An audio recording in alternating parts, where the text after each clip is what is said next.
Iowa State is one of only 3 teams to be 3-0 at this point in the college football season. But with Kansas State not performing at the level we thought they would, Iowa looking like, well, Iowa, and South Dakota falling to Lamar, everyone is saying that maybe Iowa State isn't that good. I'm here to tell you, those people are all wrong. And we're talking about why today on Locked On Cyclones.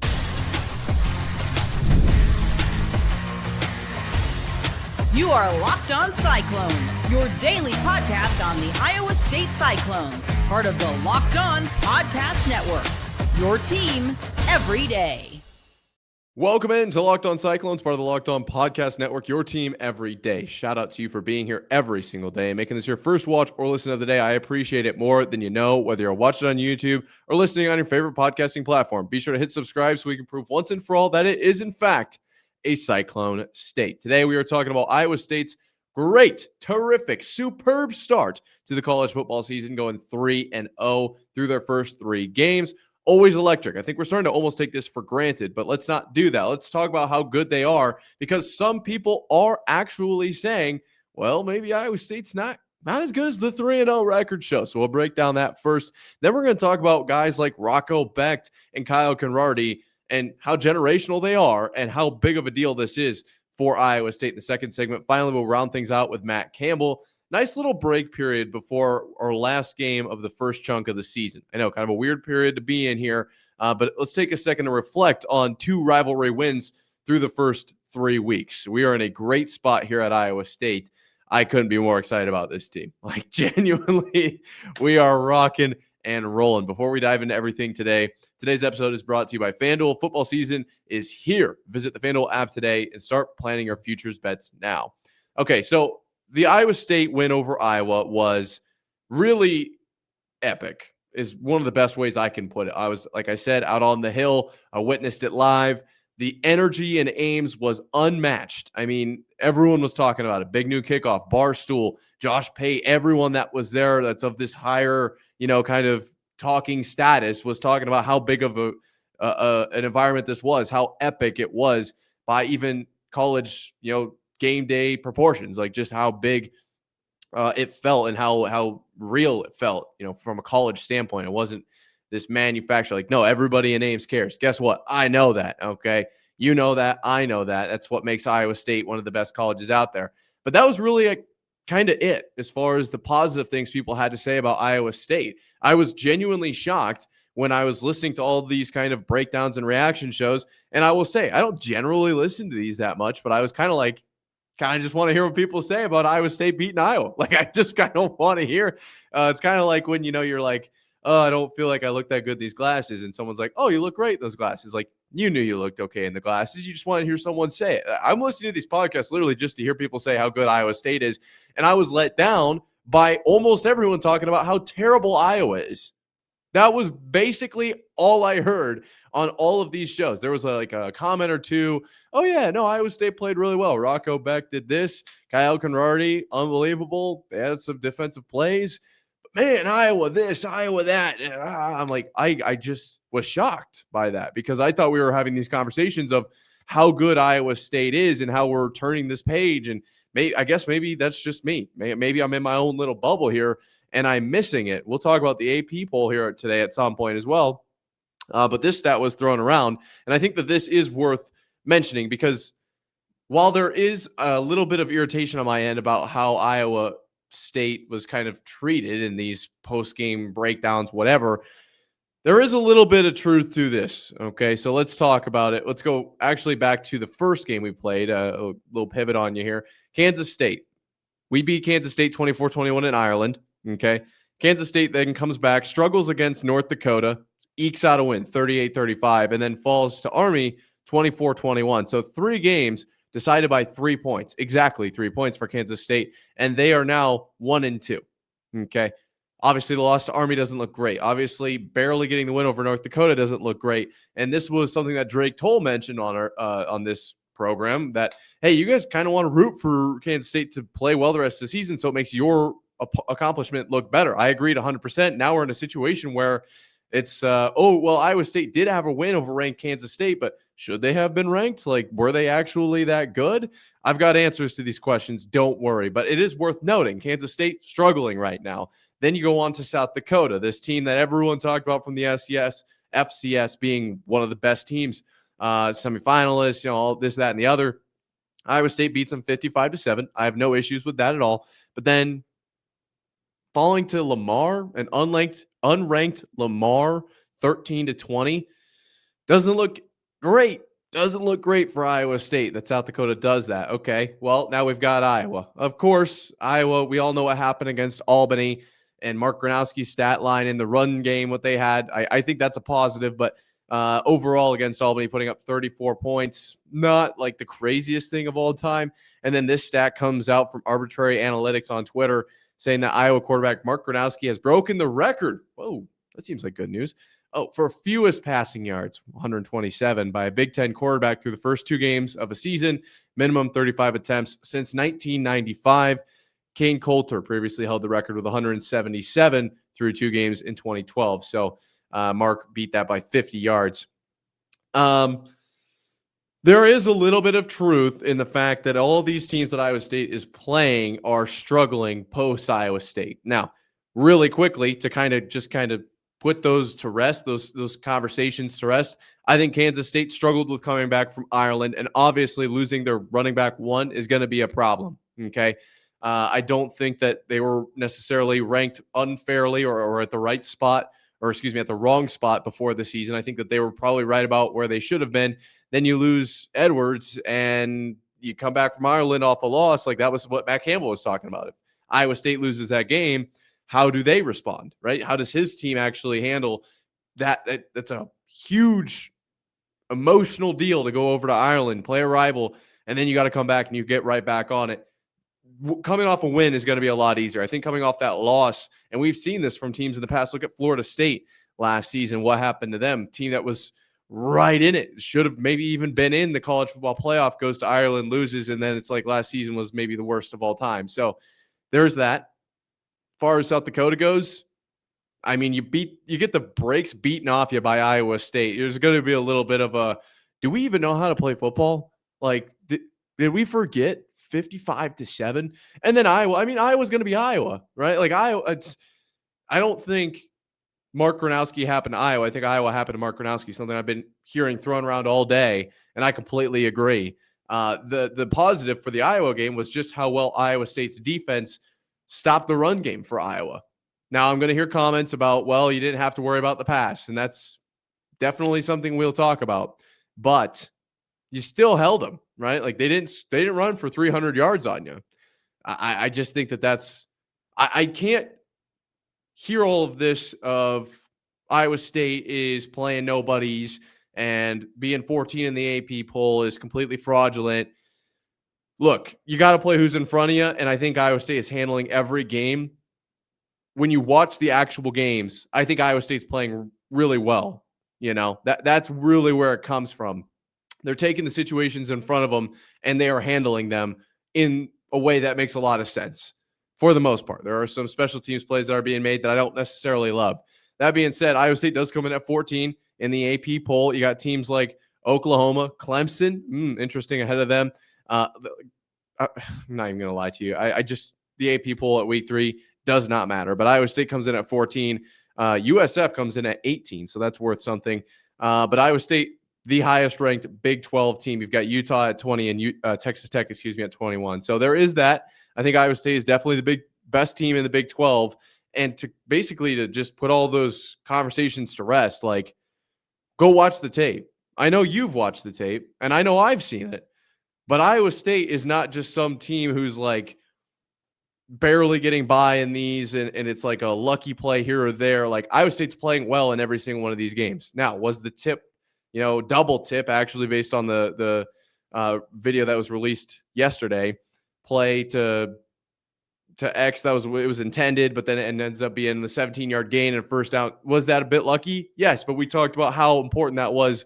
I think that was like a football gods ball don't lie type moment, right? So the rest of that game, though, Iowa State played really well.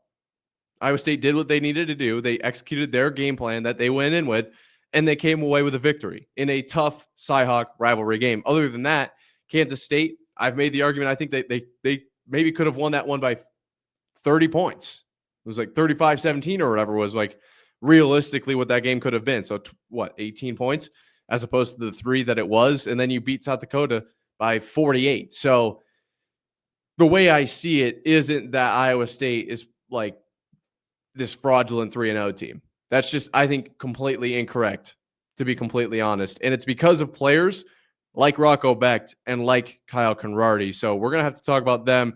We're going to do it right here, right after this. Time to fuel up and turn it up with 5-Hour Energy Transfusion. This grape, ginger, and lime flavored shot brings the iconic taste of a golf course favorite to a non-alcoholic boost. Perfect for sinking birdies or making great memories with friends. It's a hole-in-one for your energy game. Whether you're out on the course or need a little extra push to power through your day, 5-Hour Energy Transfusion delivers the clubhouse flavor you love without ever leaving the green. I have made some absolutely ridiculous shots on the golf course. You know me. I am nasty with my 7-iron, okay? Just need the energy to get it done. That's what it all comes down to. Golf is all about good times and good people and good flavors. The grape, ginger, lime flavor of 5-Hour Energy Transfusion gives you the best parts of your clubhouse go-to without leaving the course or chasing down the bev cart. Now you can amp up the fun even more. Just buy, snap, and enter for a chance to win a dream golf trip for 2 to any golf tournament in the USA. Tee up that trip. Visit 5hewin.com for full rules and entry. No purchase necessary. Excludes the Masters tournament. Ends October 31st, 2025. Today's episode is also brought to you by FanDuel. The NFL season is here, and FanDuel is making sure you're ready for kickoff with a can't-miss offer. Right now, new customers can bet just $5. And if your bet wins, you'll get $300 in bonus bets to use across the app. FanDuel makes it so quick, so easy. It really is the best way to add a little bit more energy to your Sundays. It just makes the game more exciting in general, whether you're watching your team or anyone else across the league, keeping an eye on your fantasy lineup. Trust me, it's the best. So are you ready to play? Download the FanDuel app now by visiting FanDuel.com to get started. That's FanDuel.com to place your first $5 bet. So the conversation is really shifting away from the team to specific players here at Locked On Cyclones, part of Locked On Podcast Network, your team every day, which is shocking because we don't generally do this. I try my best to speak on the team, to speak on what's happened, what could be happening, kind of trends or whatever. I never want to single out a single guy if I can help it. However, if I can help it is the key term there. When players play exceptionally well, we are not going to not talk about it. Okay. Obviously, with players transferring in and out and all that, you talk about specific players. When I'm talking about team success, we try to stick to the team because that's what Iowa State's culture is. But it's hard to ignore at this point how well Rocco Becht and Kyle Conrarty are playing. Plain and simple. So guess what we're going to do? We're going to talk about it here, right now. The reason I want to talk about it is because I think that these guys are basically once in a lifetime type of players. I really do. The Kyle Conrarty one is the one that sticks out the most to me because, yeah, Rocco Becht is like maybe the greatest quarterback to ever put on Iowa State jersey. Like, I get it. We'll talk about him in a second here. But Kyle Conrarty, what we're seeing from him is it's like almost not even human. Okay. Obviously, the 63-yarder, is ridiculous. Iowa State record, Jack Trice record.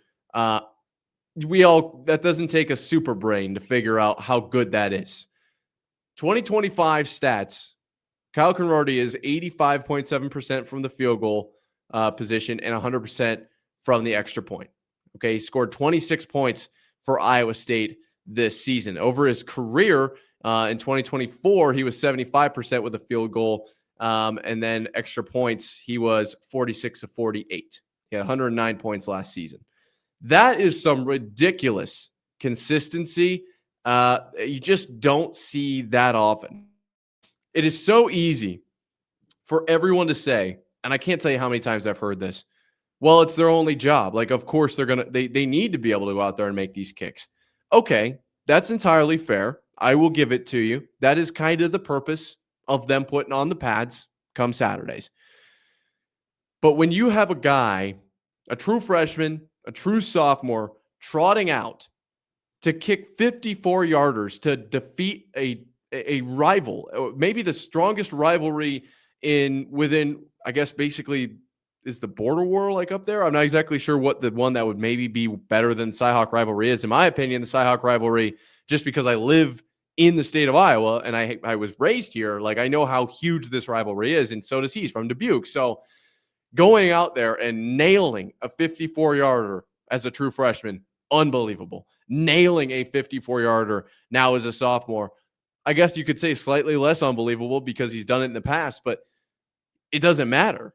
It really doesn't matter. Like, it's still an extremely tough thing to do. And is it tougher at the away, venue or at the home venue? Arguably, you could go either way. You could say it's the away because of how hostile it is and how loud it's going to be, and you're in an unfamiliar environment. You're not quite sure how the wind reacts, maybe, if you haven't got a chance to kick a few times.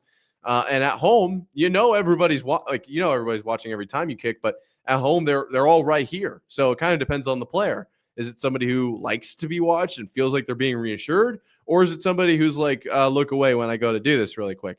There is so much that goes into kicking because it's so mental. And so when you have a guy that comes out and is 6 of 7 this year, and I truly think that first one was just kind of separate. Like, I'm willing to completely throw that out.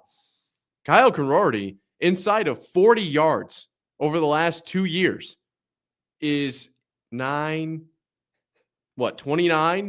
So 28 of 29 is the quick math I just did. That's ridiculous. That's from inside of 40. Then you go outside the 40-yard line. He struggled a little bit last year, 4 of 9. And this year, this was the one spot he missed it, was in that 40 to 49-yard range. So he's 1 of 2 on the year this year. But then you go outside of 50, and he's 2 of 2 this year and 2 of 3 last year. You have an absolute weapon at kicker, Iowa State.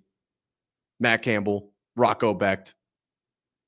I mean, Joe Klatt semi-compared him to Mason Crosby. That is not normal. Like, the amount of talent that Iowa State has at kicker allows them to play games differently. So I wanted to take a second to quick shout out him. Same thing with Rocco, though, because you don't get these kinds of players that often. Like, it's so easy to be like, oh, yeah, we're 3-0. We should be 3-0. Yeah, next year, if Rocco comes back, like, we're going to start really hot again. We're going to be at the top of the Big 12. It's so easy to forget when there's not a top-tier talent quarterback at running your offense, basically, where your offense could be at. It is so easy to just, that's what we have. Like, no big deal. Don't forget how good Rocco Becht is. Don't forget how important it is that he can go out there with 2 plays, read the defense, make a decision. All right, we're going to flip it out to Hansen. 4th down conversion, game over. Like, that is huge. Don't forget how big it is that you have a quarterback that can make the reads, make the right play, but then on top of that, put the ball in the right spot. Now, is Rocco Becht, Tom Brady out there? No. But by college football standards, this kid is one of the best in the game. The fact that Iowa State has maybe the best quarterback, potentially, definitely in that conversation for me at least. I think a lot of people would have really put Conrarty as best kicker. Genuinely, the kid's unreal. And then we'll talk about Matt Campbell here in a second. Those 3, we are on like another planet from where Iowa State was 10 years ago. This is not the same thing at all. Before Matt Campbell, now, you could make the argument that these 2 teams are from literally different planets, like I just said. So let's take a second and really enjoy it. Like, just think about how good it is right now. What's the saying? Who has it better than us? Nobody? Like, that's genuinely Iowa State right now. We are on top of the mountain right now, and I think, I'll talk about this here in a second, Iowa State is now the premium school in Iowa. I don't think it's Iowa anymore. It's been Iowa for a long time. I don't love that fact, but it kind of has been. And I don't think anymore. I think absolutely right now you're seeing a ridiculous upswing from Iowa State, as I thought there would be, especially with a win over Iowa.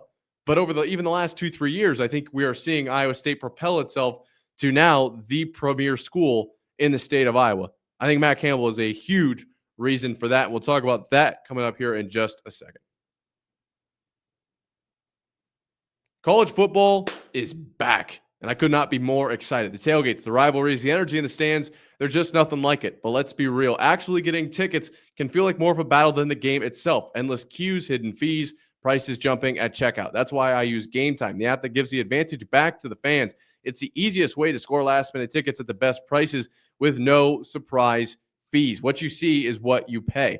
I pulled up Game Time in just a few taps. I saw some amazing deals. The zone deals, you pick the section, Game Time picks the seats, you save big. My personal favorite feature is the fact that I can see the exact view from my seat before I purchase. That is like a non-negotiable to me. So take the guesswork out of buying college football tickets with Game Time. Download the Game Time app, create an account, and use code LOCKEDONCollege for $20 off your first purchase.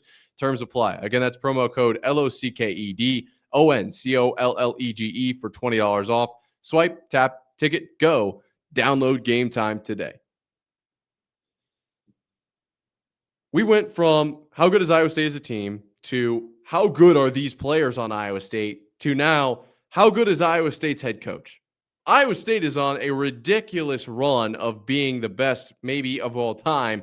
We're breaking it down right here today on Locked On Cyclones. Okay, part of Locked On Podcast Network, your team every day. There is so much to talk about today that it's been a little bit of a struggle to keep myself on the right path because it's so easy to talk about all of these things when Iowa State is so good. Okay, and if there's anything you want to hear, at Nick Marvel on Twitter, at Nick_Marv, I suppose, on Twitter. You can see it in the bottom left or the comment section. I read everything. So let me know, guys. But let's jump into Matt Campbell because I didn't feel like today's episode would be right without talking about Matt Campbell here. And there are some other things we'll talk about, maybe some schedules if we get to that. But Matt Campbell, I saw this tweet from @JackTriceMafia, shout out, talking about Matt Campbell is now the 8th most head coach wins. Oh, he has the 8th most head coach wins. So he's the 8th most winning head coach in the Big 12 history, coming in behind Gary Patterson, Mike Leach, Gary Pinkel, Mac Brown, Bill Snyder, Mike Gundy, and Bob Stoops. Okay. He currently has, per this screenshot, 67 wins out of the 118 he's played. So he's 67-51. We know how good he's been at Iowa State, but to put him up against some of these greats is kind of ridiculous. Okay.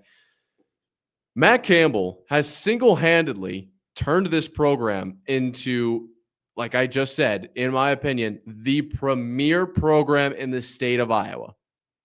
How long has Ferentz been over in Iowa City, stinky Iowa City, is what I was going to say. And it seems like they've kind of had this grasp over the state of Iowa to an extent. Now, that's not necessarily entirely true, but on some level, it feels like that's a little bit of been the case. I don't think that's true anymore. I think that Iowa State, 3 of the last 4 getting those wins again in the Cyhawk, obviously winning at home just this last weekend. Matt Campbell with the success that he's seeing. Now you're seeing guys like Kyle Conradi, like Rocco Becht, obviously just talked about both of them. We're talking about guys in the NFL, Noel, Higgins, tight ends all across the board, Breece Hall, like you got guys everywhere.